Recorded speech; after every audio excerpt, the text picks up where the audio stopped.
Welcome to Monument Matters, a podcast produced by the Monument Builders of North America for all things memorialization. Each episode is an extension of our monthly magazine, MB News. Monument Matters invites everyone to listen and share. You'll find all of the episodes on Apple, Spotify, and YouTube.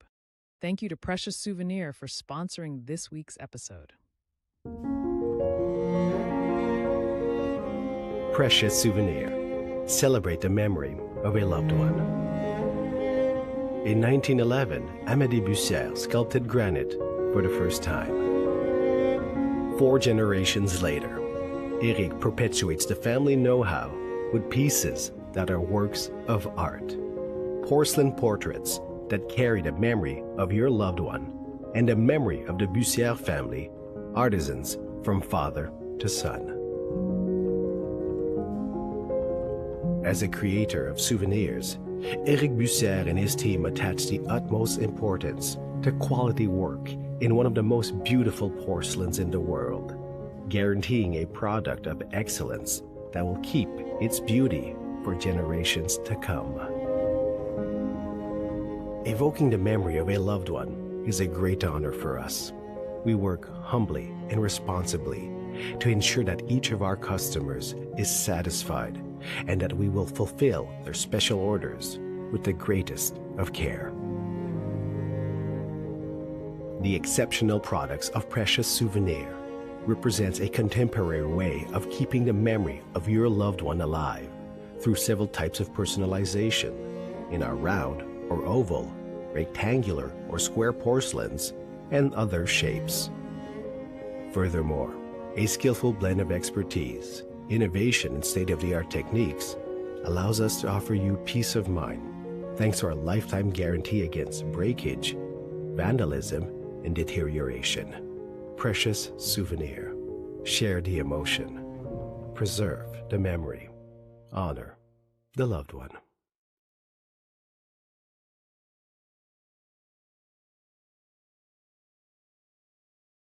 Hello, and welcome to Episode 1, Season 2 of MBNA's Monument Matters, a podcast produced by the Monument Builders of North America.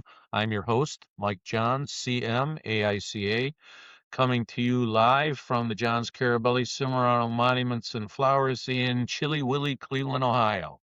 I'm also a past president of the Monument Builders of North America. Today, I'm talking with Danielle Lehman and Steve Kaczmarski.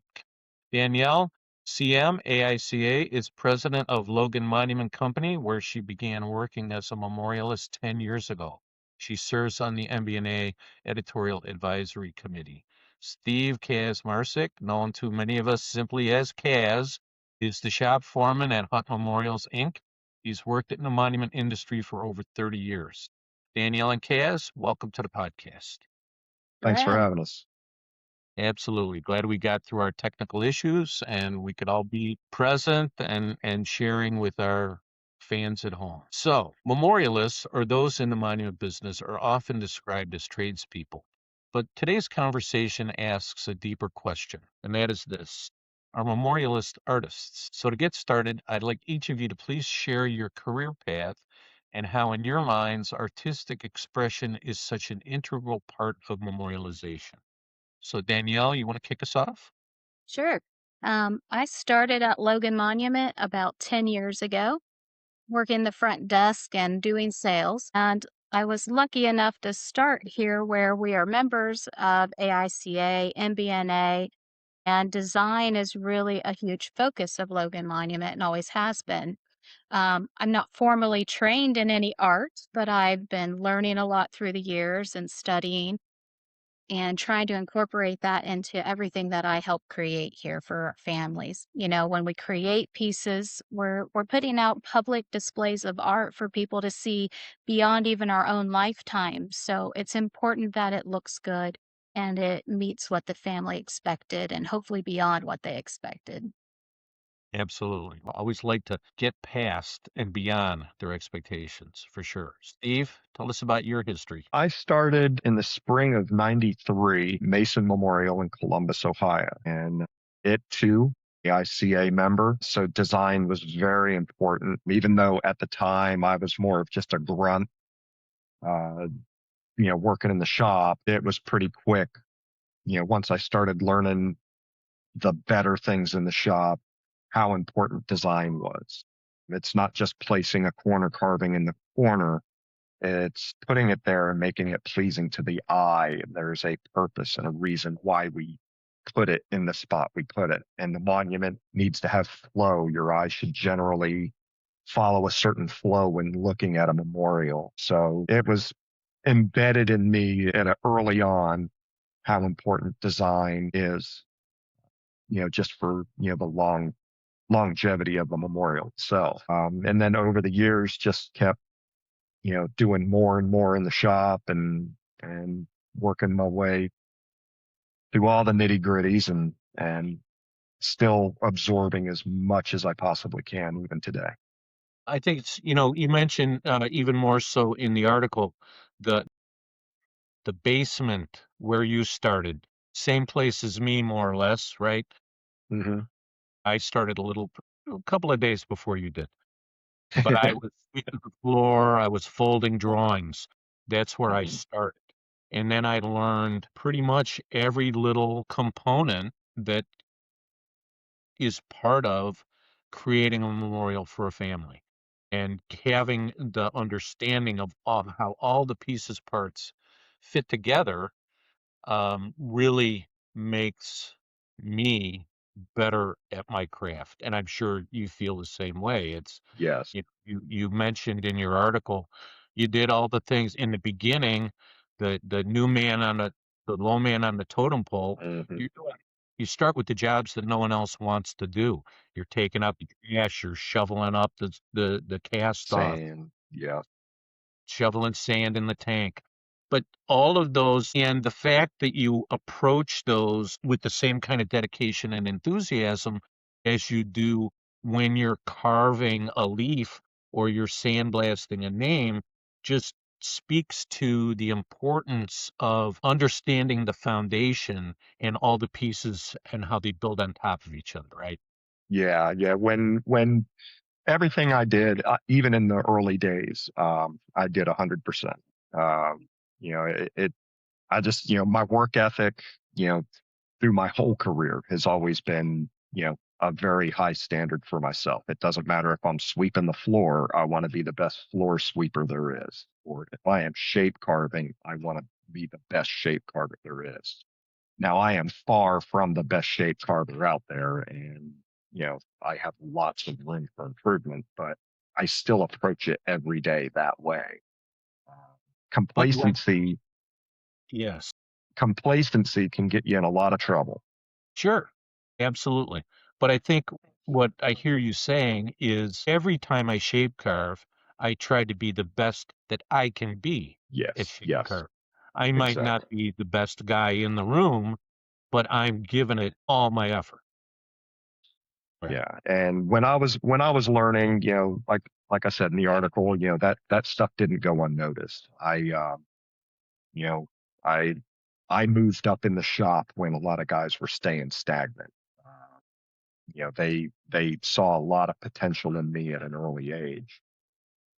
And then I when I actually started drawing rubbings, I actually thought I was in trouble because I was doodling on a piece of paper at lunch at the table. And my mentor at the time, Bob Craker, he reaches across the table and slaps the paper and brings it back to him. And he looks at it and he looks at me and he looks at it and he looks at me and he goes, "You can draw?"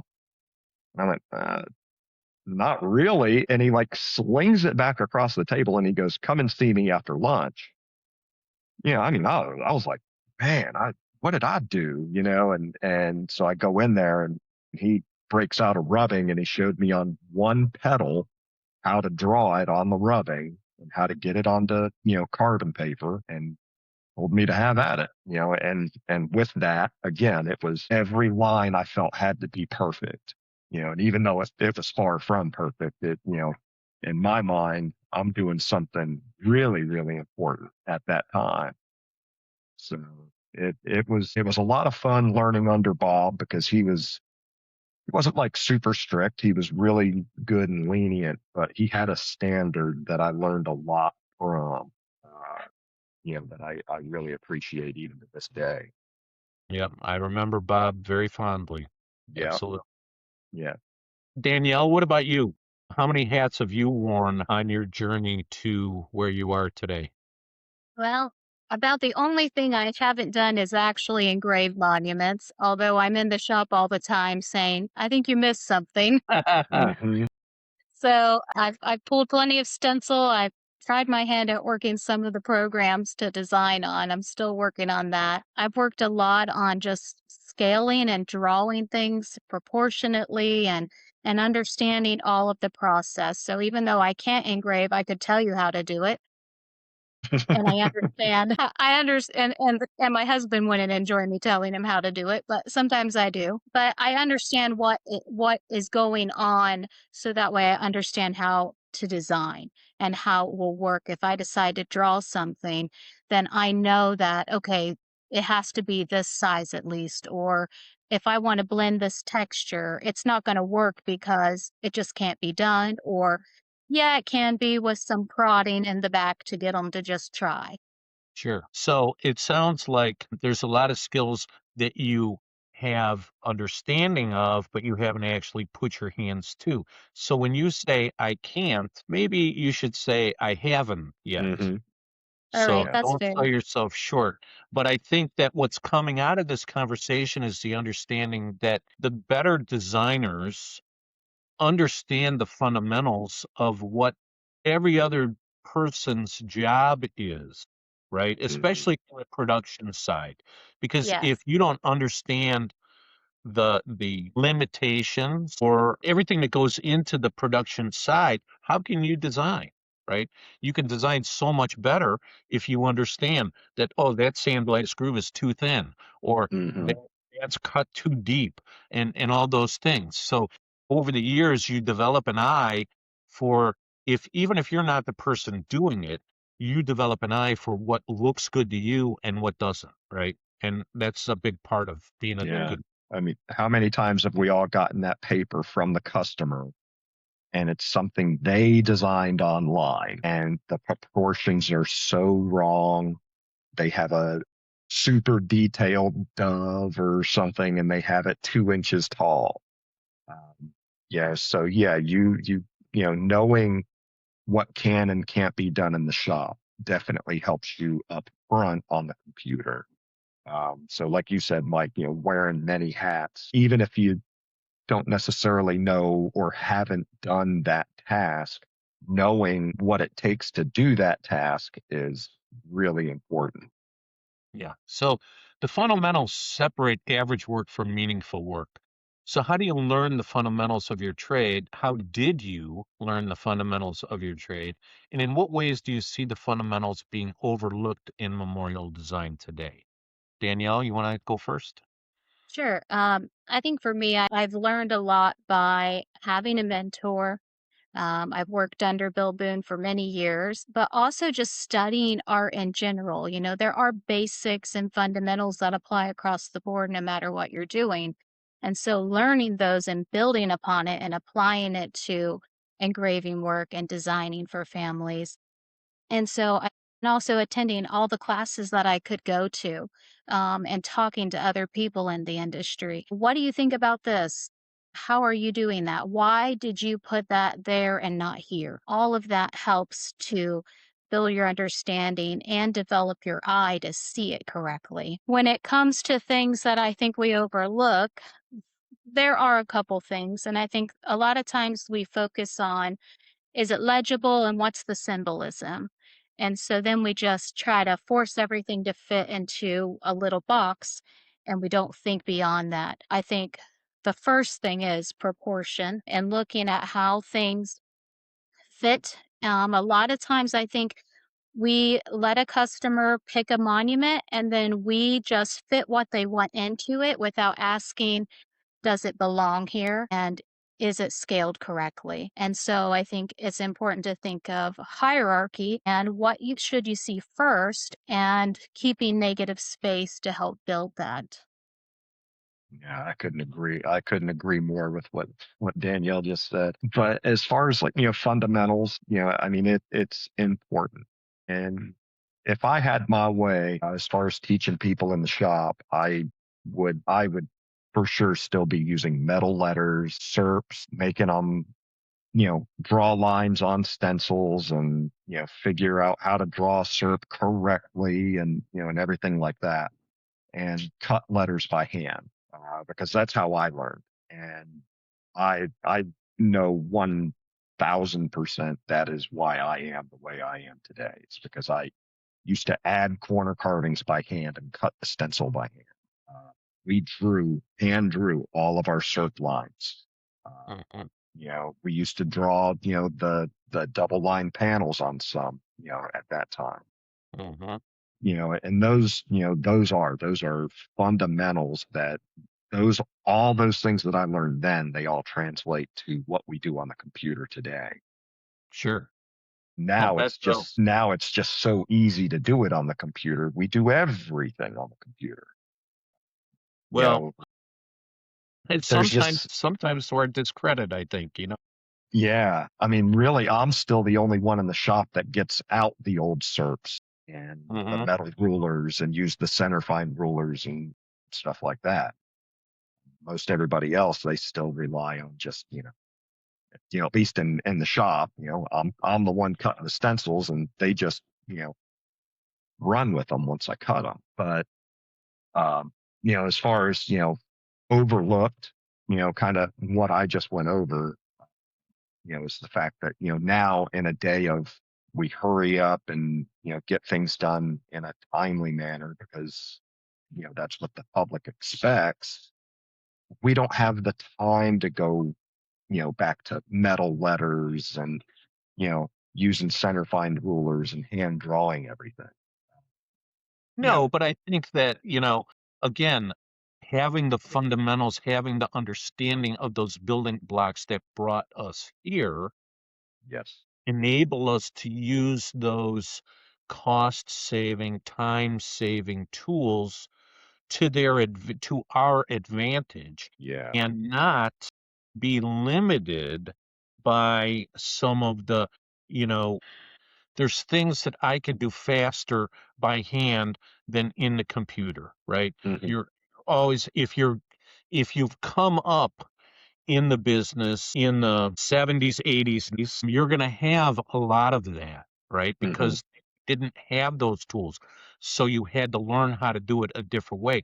Now, because you have that background, you look at the tools and the technology of today a little bit differently, Hmm. um, and someone that doesn't have that background. So trying to share those fundamentals in a different way because you don't go through the same processes Yeah.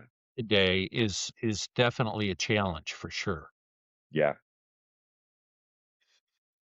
So, we're talking about new tools. So let's talk about that for a little bit. How have new tools and technology expanded artistic possibilities without replacing craftsmanship? And then we could talk about maybe a little bit about how some of that has replaced craftsmanship. Who wants to go first? I can kick this one off. The tools, they are great. Burr bits and cut wheels, cup wheels. They offer all these great new opportunities for new textures, different textures, all that. And then the artistic value to that is you still need to know when to apply those textures and where to apply those textures. And you do still have to have a plenty steady hand to use those tools, because you don't want to start marring up polish. There doesn't need to be all marred up. Um, Hmm. but it's amazing the new textures. Because I've always talked about how working with granite is not for the person that likes instant gratification. No. And even though these burr bits and stuff like that, they make it a lot faster than using, pneumatic hammer and chisel, you still got to take your time. And it still takes a lot of time to get those textures to where they're actually doing what they need to do, whether it's, showing depth and light changes or just texture characteristics. So you still, it's still very much an art form, Having that creativity to use and utilize them correctly and making it so that way it just is. I mean, some of the textures we've started using, they're just, I mean, it's awesome, but then I always find myself falling back onto some of the old staples, like just a classic stippled and axed finish, Sure. just because they're timeless. Yeah. Danielle, let's talk about some of the tools or technology that you use in your day to day. I think on my end, because I'm designing and customer facing more than in the shop, I think having computer renderings that are colorized now and can show textures and changes in the finish has been game changing for us instead of using just a black and white line drawing because customers can't envision what stippling is or rock pitch when it comes to their monuments. So it helps you to really explain exactly what you are going to do and helps them see your vision. I caution that with just we need to be the designer, we need to be the person kind of leading the train because there are so many things online that allow customers, like Steve had said before, to just design it themselves and they have no understanding of how to do it, what's required with engraving. And so I think as technology expands and becomes more customer friendly, we really need to just make sure we're guiding that so that way the customer understands what can and can't be done. Mhm. Sure. And I think that one of the mantras that I try to keep in the forefront is just because you can doesn't mean you should, right? Yes. Yes. Um, the tools, whether it's in design and drafting, CAD systems, or in tooling, there's a lot of things that you can do that you couldn't do 50 years ago or 20 years ago or 100 years ago. Well, that's great, but that doesn't always mean it's a good idea. So understanding how what you're doing impacts the final product, the final piece of art, really, Hmm. is really paramount. And to understand the balance of all the elements that are going into this design, this layout, this shape, and how that will reflect and capture what the family is trying to do in terms of memorializing their loved one or themselves, what have you, is really important. So knowing how to properly do the things you can and choosing the right time to this instead of that. It's all part of what goes into making a good or great designer or craftsman as Hmm. opposed to someone that understands what this tool will do. Hmm. Yeah. So, tooling is great. There's a lot of advancement coming down the pike and more every day, especially as AI is starting to come into the forefront, which is a whole nother conversation that we're not probably going to get into today. I see on the internet every day these things created by AI that are supposedly real, and if you look close enough, you see that it's not. So whatever, we'll sidestep that for now. But we talk about technology. Let's talk about mentorship and having someone in your corner or someone that you could talk to. What role does mentorship play in shaping the memorial industry today? And how can experienced memorialists pass down how to see, not just how to carve? Uh, Danielle? Danielle first. Okay. Um, well, I think having a mentor is really important because if you're just trying to go about it on your own, it's number one, it's not very much fun to not have anyone to bounce ideas back and forth with, but also you can't learn unless you are working with other people. And so having somebody that you can go to that helps you see what you're doing wrong or even what you're doing right is priceless. I think the big thing is finding a mentor who does know what they're talking about and just having an open mind because if you want a mentor, then they're going to give you feedback and you've got to be able to take feedback and then apply it to become better. So, and not just having one mentor, but lots of people in your corner that you can go to. And, luckily I've been able to have lots of people to talk to and learn from through the years. And that has really helped me to grow. And so everybody should do that. And if you're an MBNA or AICA or another group, you have tons of access to people who are more than willing to help you. Yeah. Absolutely. When, I mean, I still think of, things that I learned, in year 1, 2, 3, 4, 5. And without without Bob being very instrumental in those first couple of years of me learning, I don't think I'd be near the craftsman that I am today. You know, you know, he just, I mean, fundamentals, we were talking about earlier, Bob really, that was really important to him. Being good at like even just the basic stuff. The way I approach every stone is like I'm doing it for the first time. And I tell the guys in the back all the time, I'm like, this is how you should approach it. If you set up 24 2x1x4 markers, when you do the first one, when you go to the second one, you forget what you did on the first one because you're approaching a new stone, a new family, and you do it its own way. So mentorship, I mean, I'm currently trying to teach a couple of guys back in the shop, and it has its challenges, so I have my good days and I have, my bad days, where I'm like, at the end of the day, I'm like, why'd I tell them that? Probably wasn't very good. And I think of how I'm going to be correcting that in the future. But it's wildly important. And like Danielle said, having more than just one. I was so fortunate to come and work for a handful of years under Charlie. And then I have an arsenal in my phone of people that I can call Hmm. at any given time, and that I do call whenever I'm done. Yep. I've been Whoever, on the other side of that phone call, yes.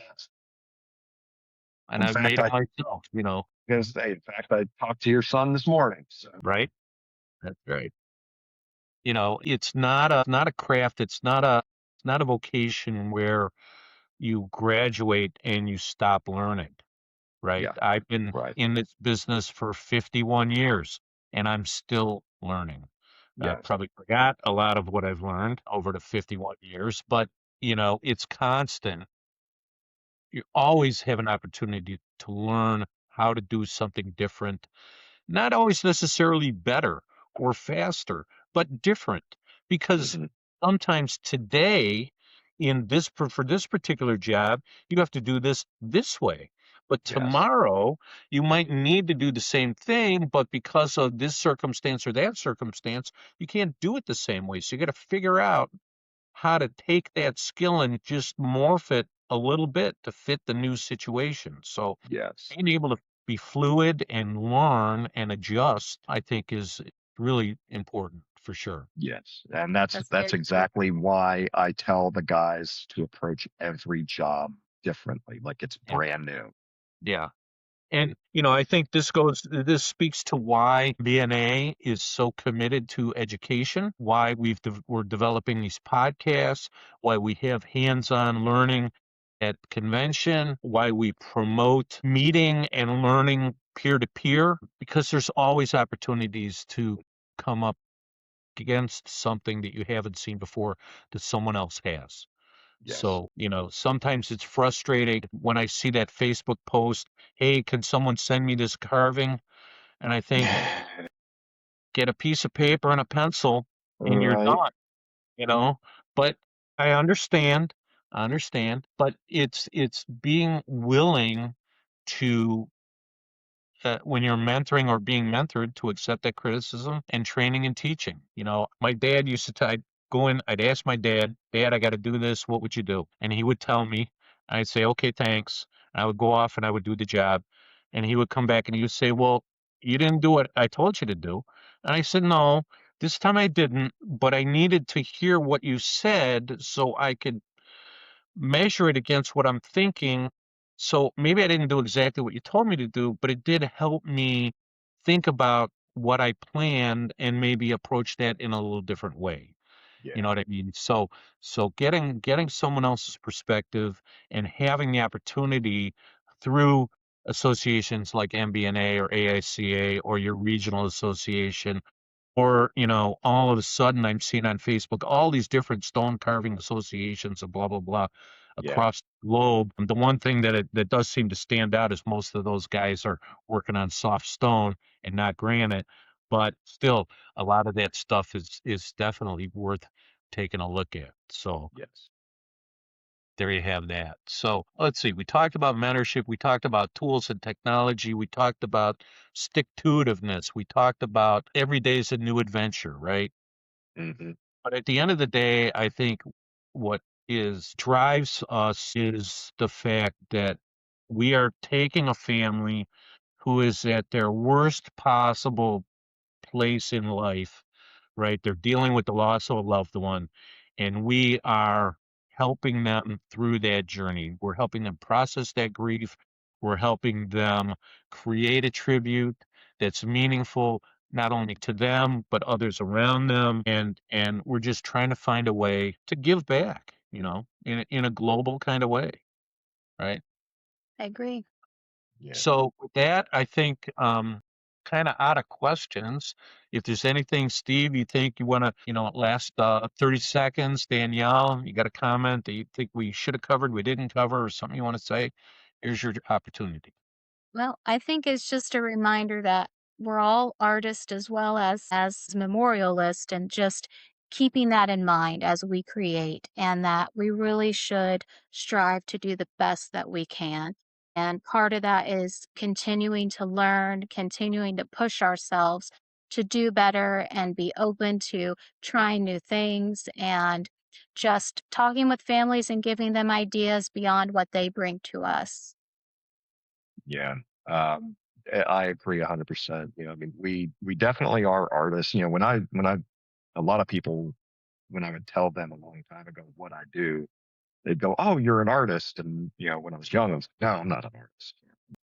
And sure enough, I was really kidding myself then, because we are, as a whole group, we are artists, and what we do, there is a lot that goes into it that even the families don't see. They don't see us working on the computer and making sure everything is proportional, and they don't see the carving that goes on the back.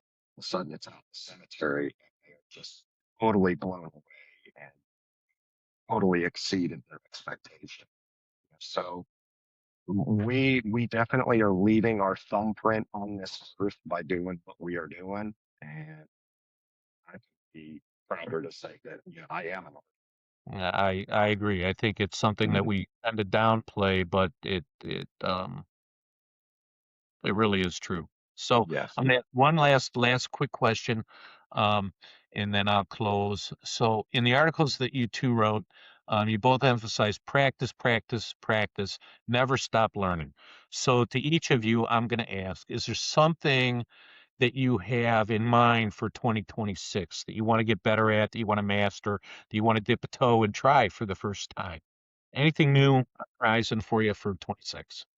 I think for me, I want to incorporate more texture work and beyond just let's add a show rock border or let's do a starburst or stippling. I want to expand beyond kind of, I consider those kind of the basic textures that we all go to, and really just start incorporating other uses of texture and to be more creative in that way. And so that's really my focus this year. Cass? All right, Danielle, you'll really appreciate this one too.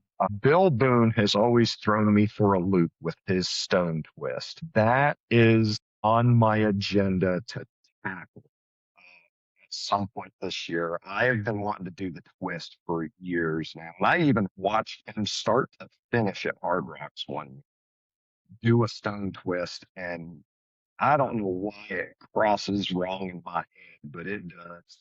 I even stole his little foam bottle. Uh, so, because I would love to incorporate that into a doing a twist and just having that on a hand or a filler or whatever. I've never done one, and I need to get the stone in front of me. Just do it. 'Cause it's probably way easier than it is. It's like anything. It's like most things, Steve, right? It's the doing is not the hard part. It's the knowing part, right? Yes. Once you know how, once you get the clue, the doing becomes a lot easier. So Yeah, I mean, I have really like been real good at figuring things out on my own. But for some reason, I usually understand, a process so easily. But this one, I don't know, it just has thrown me for a loop. yeah, it eludes me as well. So I'll tell you what, next month, March, when we're down in Georgia again at Hard Rocks, I assume you're going to Yeah. be there. Yes, sir. Let's see if we can't spend a little time doing the Yeah. twist. Heck yeah. Sounds good. I love All it. right. I'm into that for sure. All right. So we need to wrap. So I want to thank you, Danielle and Kaz, for being our guest today, and you, our not so studio audience, for taking time to tune in. The February issue of MB News is Tooling and Carving issue, which features articles from both of our guests. So I encourage you to read this issue, and if you have a topic you'd like to have covered in a future podcast, please leave a comment. Again, thanks for listening to Monument Matters. MBNA invites you to stay connected through Facebook and LinkedIn, or visit www.monumentbuilders.org for upcoming events and webinars. For MBNA, I'm Michael Johns. If you found this discussion worthwhile, and I hope you did, please take a minute and share the link with a friend. For comments and feedback, we'd love to hear from you. So please drop a note to info@monumentbuilders.org. So with that, I say, have a great day. If you're looking for the impending storm, I hope it is past. It's going to get cold, but summer's on its way. Bye now. Mhm. Okay. Bye. Thanks.